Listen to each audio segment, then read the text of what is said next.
All right, going across straight to my colleague Nabila Jamal, who's been on top of that story, ladies and gentlemen, and she's been reporting from day one on the developments in the state of Karnataka. Nabila now is with us with a ground report. She's at ground zero. Nabila.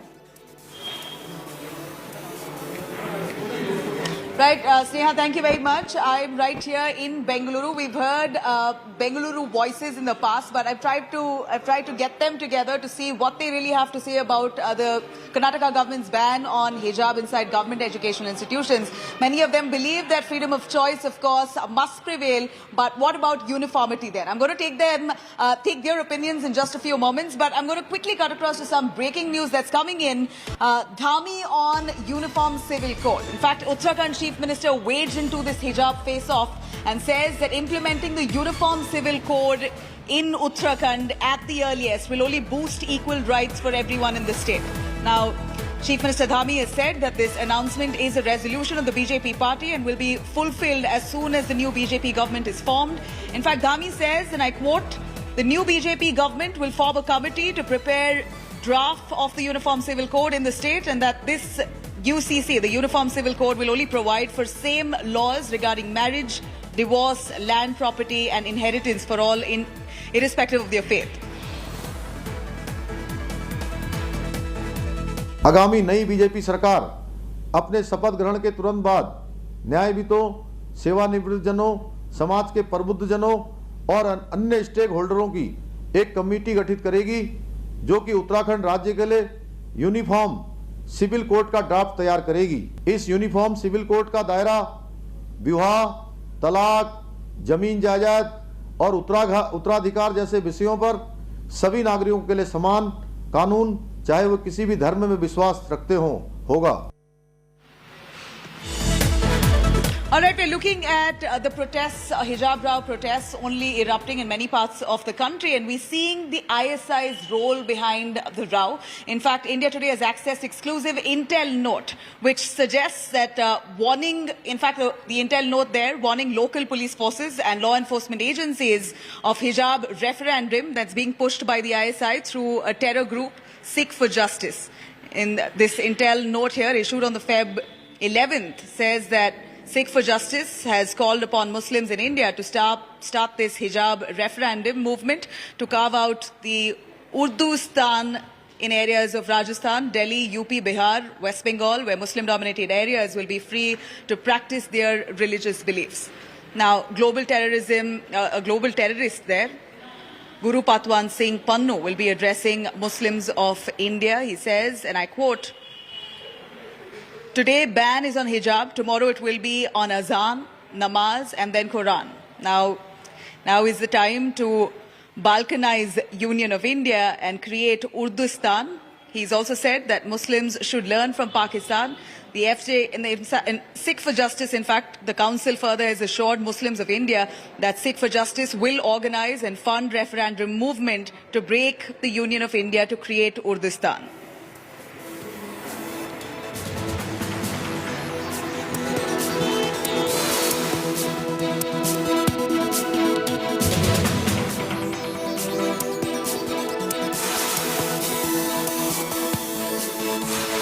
Right, it seems like a big twist has now surfaced in the hijab row, even as the girls come out and protest vehemently. We're looking at the CFI's role that has been attached to these agitators for a while now. In fact, it's been a few months since the CFI, it appears, has been backing these girls. Karnataka Home Minister Araga Jnanendra has now accused the Campus Front of India, also known as the CFI, of inciting the pro-hijab protests. CFI is a student wing of the Popular Front of India. In fact, CFI allegedly asked parents to take on the college, and the parents, they were accompanied by the CFI lawyers too.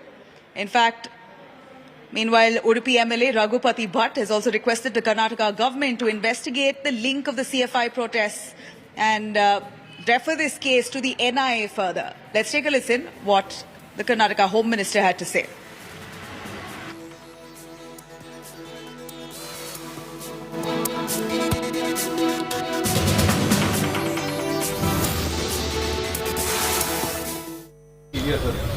ಮಾಹಿತಿ ಇದೆ. ಮಂಡ್ಯದ ಹುಡುಗಿ ಮಾತ್ರ ಅಲ್ಲ, ರಾಜ್ಯದ ಬೇರೆ ಬೇರೆ ಮಕ್ಕಳ ತಂದೆ ತಾಯಿಗಳು ಕೂಡ ಕೆಲವು ಮತೀಯ ಸಂಘಟನೆಗಳಲ್ಲಿ ಇದ್ದಾರೆ ಅನ್ನುವಂಥದ್ದು ಅರಿವಿನಲ್ಲಿ ಇದೆ. ಅದನ್ನ ಇನ್ನು ಎನ್ಕ್ವೈರಿ ಮಾಡ್ತಾ ಇದ್ದೀವಿ. ಅವರಿಂದ ಎಷ್ಟು ಈ ಕೆಲವು ಇನ್ಸಿಡೆಂಟ್ಗಳಿಗೆ ಪ್ರಚೋದನೆ ಸಿಗ್ತಾ ಇದೆ ಏನು ಅಂತ ಎನ್ಕ್ವೈರಿ ನಡೀತಾ ಇದೆ. ಶಾಸಕರು ಎನ್ಐಎ ಪ್ರೋಬ್ ಆಗಬೇಕು ಅಂತ ಹೇಳಿದ್ದಾರೆ. ಅವರವರ ಅಭಿಪ್ರಾಯವನ್ನ ವ್ಯಕ್ತ ಮಾಡಿದ್ದಾರೆ. ಎಲ್ಲ ಆಂಗಲ್ ಇಂದ ನೋಡ್ತಾ ಇದ್ದೀವಿ. Thank you. मुझे हर एक में राजनीति मत करो. छोटे बच्चे लोग रहते हैं, उनके बारे में उनका कोई भी हिंदू रिलीजन है तो हमारे घर में मुस्लिम रिलीजन है, अपने अपने घर में रखो. और स्कूल में पढ़ाई ही होती है, स्कूल का एक डिसिप्लिन होता है, स्कूल की एक यूनिटी दिखती है.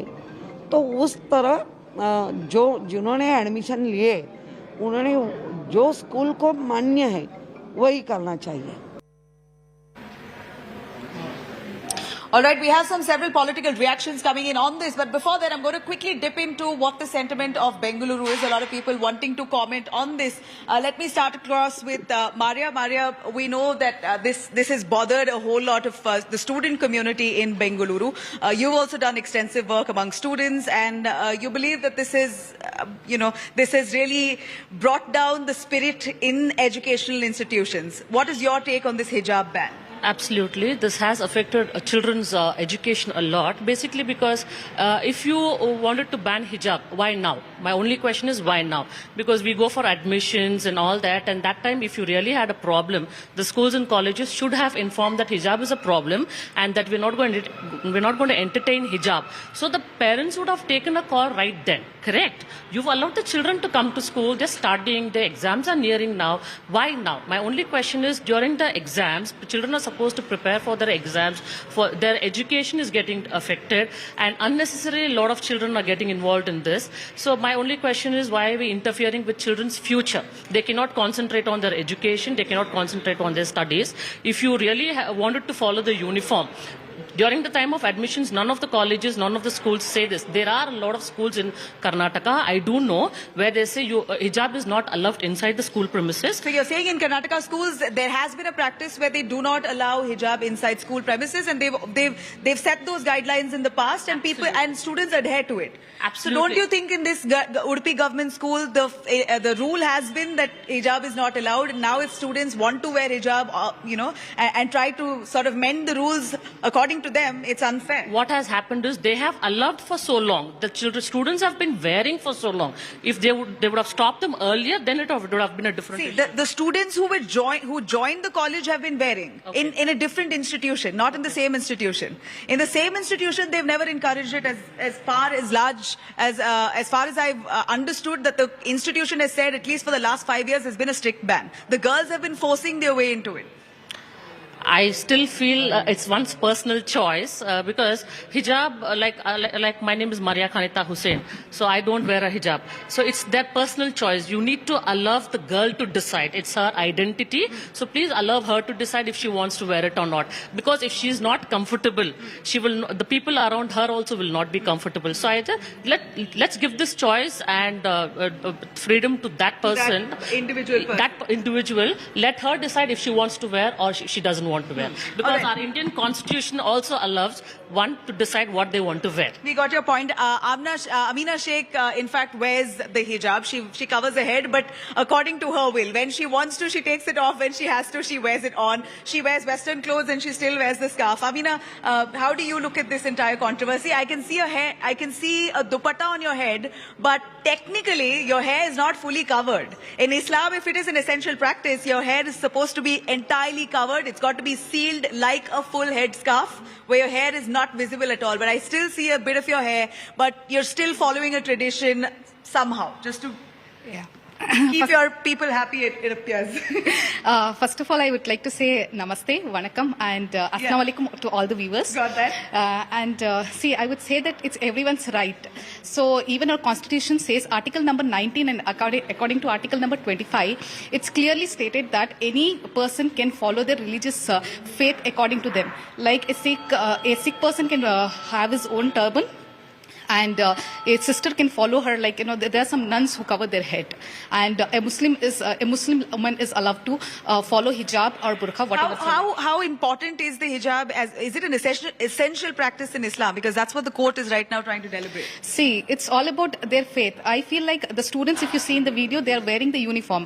See, the people are questioning about the uniformity, but I tell that, like, you know, they are following the dress code of the college. Okay, if they are covering their head, and tomorrow if any Hindu girl is, we have a practice of Hindu women wearing bindis, and also some there are like few students who are married and come to college and schools, and like, you know, maybe. Yeah, like, I get it. I get the tradition part of it, but when you speak of uniformity, you want to ensure that there's some kind of equality inside an educational institution, because you want to be raising children without feeling any kind of difference between their classmates and themselves. Why bring your religion inside class? Nobody is saying do what you want, practice what you want outside class. Inside, just follow some kind of uniformity. And if the institution has said this is our college's rule, then why toy with it?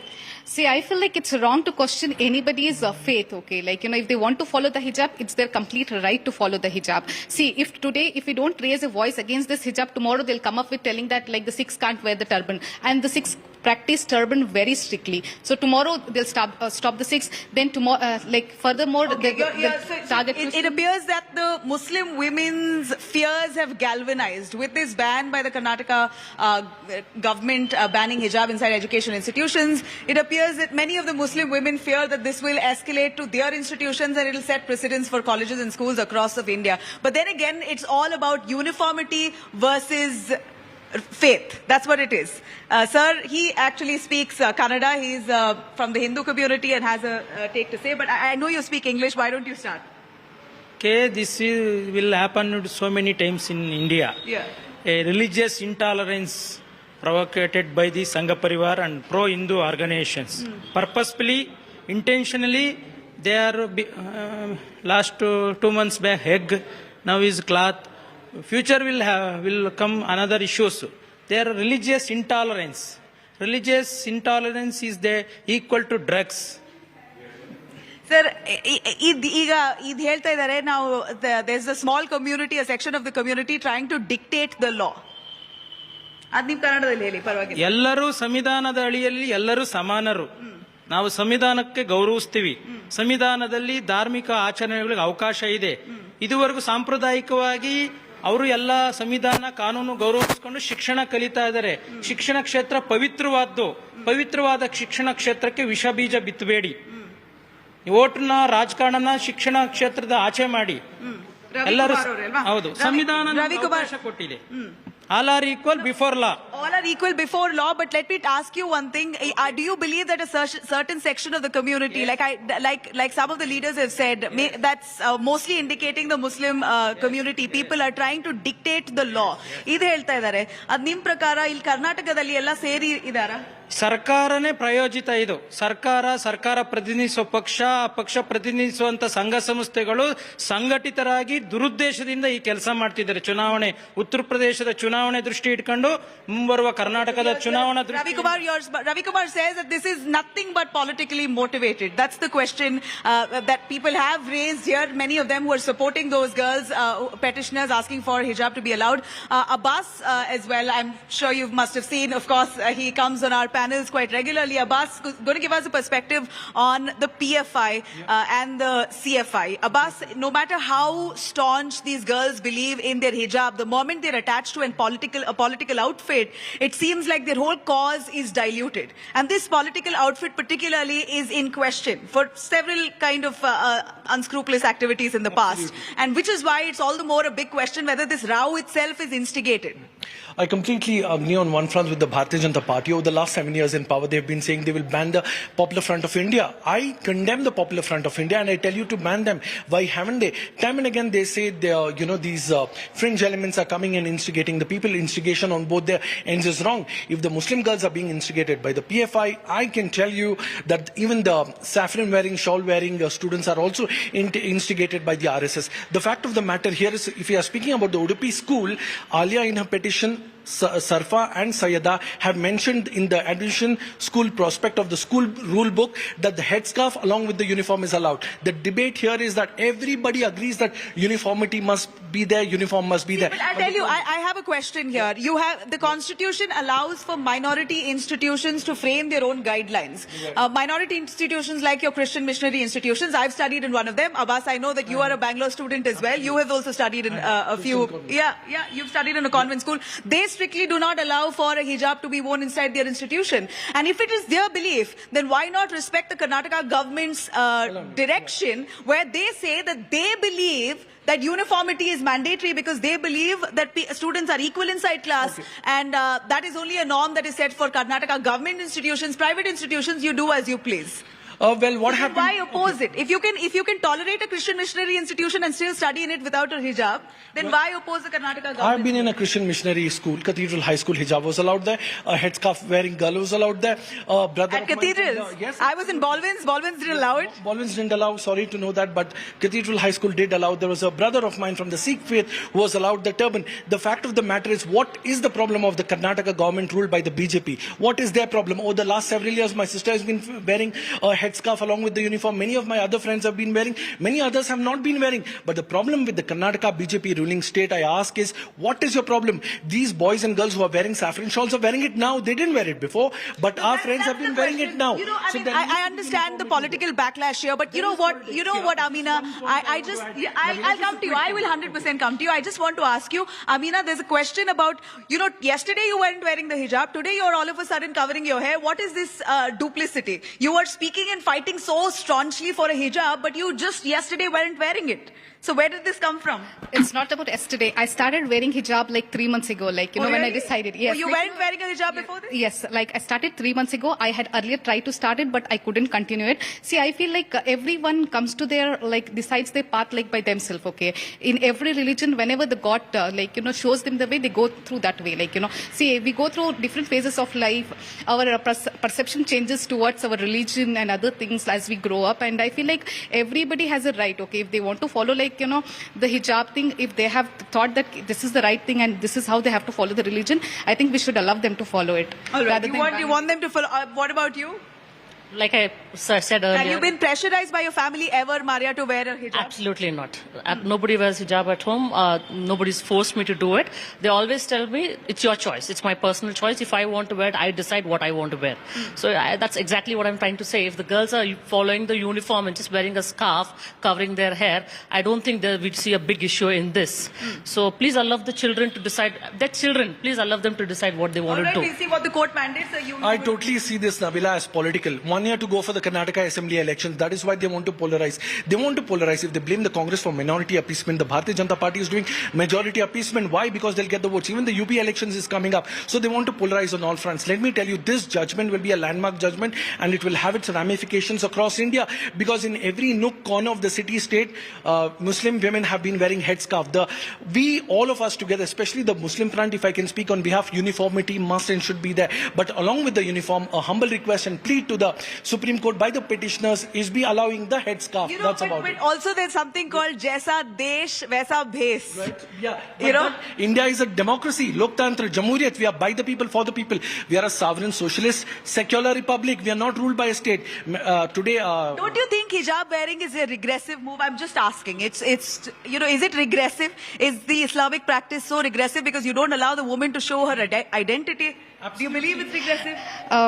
No. Absolutely not. I feel like, Islam has given the choice of wearing the burqa and not wearing the burqa. And we being in a secular...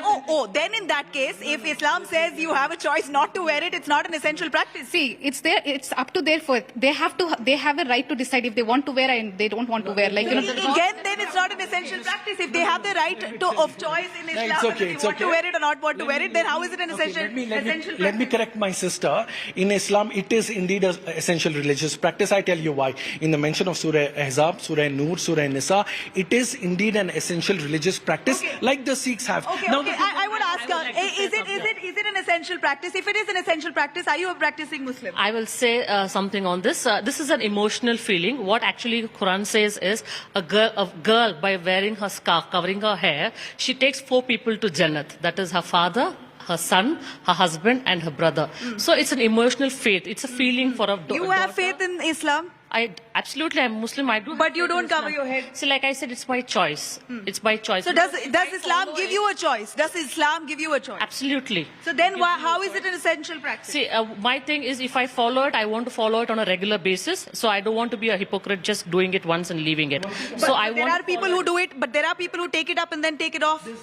See, like I said, it's one's choice. Again, my decision. If I want to wear it in future, I will decide. Nobody will tell me to do that. You asked a very good question whether women who wear hijab are aggressive or not. I tell you not. The Federation of International Football Association has allowed a complete hijabi team of women's football. How is it? Well, the same Kerala government which upheld an order, we are short on time, Abbas, but the same Kerala government that upheld an order that said that you can't wear, it upheld an order that said that hijab is an essential practice in Islam, but also the same Kerala state did not allow their women cadets to wear a hijab in the team. So it appears that there's a lot of debate to be done on whether or not hijab is an essential practice. And this is basically a debate that comes down to choice over an institution's uniformity. All right, thank you very much. We're going to continue getting the voices and, of course, keep the spotlight on this row even as the court takes up the hearing on Monday. Thank you very much for watching.